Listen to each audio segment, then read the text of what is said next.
दिवाली का इंतजार वैसे तो हम सभी को पूरे साल रहता है, लेकिन दिवाली के करीब आते ही नौकरी पेशा लोगों की खुशी अलग ही लेवल पर होती है।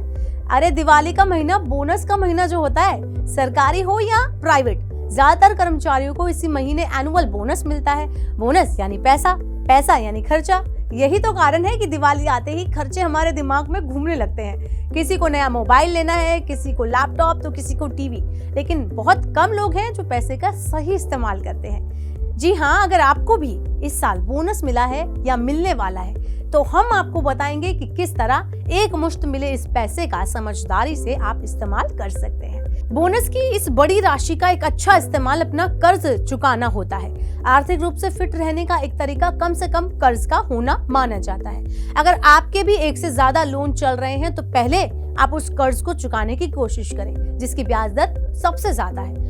जैसे आप इसको उदाहरण के तौर पर समझ लीजिए, अगर आपने पर्सनल लोन लिया है, इसके अलावा आपकी क्रेडिट कार्ड आउटस्टैंडिंग भी है, तो पहले क्रेडिट कार्ड के बिल का आप निपटारा जल्दी से कर लीजिए। आमतौर पर यह देखा जाता है कि पर्सनल लोन 12 से 15% ब्याज पर मिलता है, लेकिन क्रेडिट कार्ड की ब्याज दरें 22 से 25% होती है या इससे भी ज्यादा होती है। अगर आप इस कर्ज का बोझ नहीं सहना चाहते तो बेहतर होगा कि आप अपने पैसे से नया निवेश शुरू कर दें।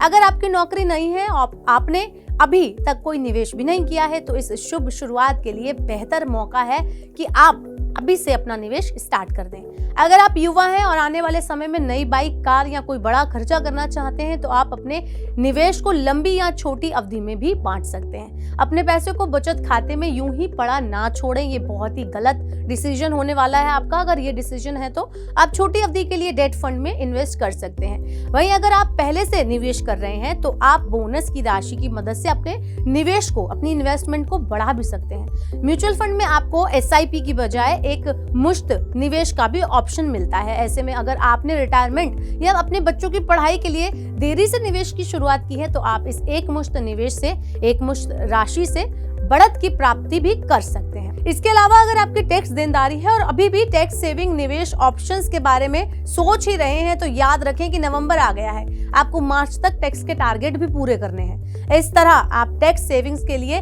ELSS म्यूचुअल फंड में भी इन्वेस्ट कर सकते हैं। तो इस तरह से आप दिवाली में मिले बोनस का सही जगह इस्तेमाल कर सकते हैं। और ऐसे ही और वीडियोस के लिए देखें Money9।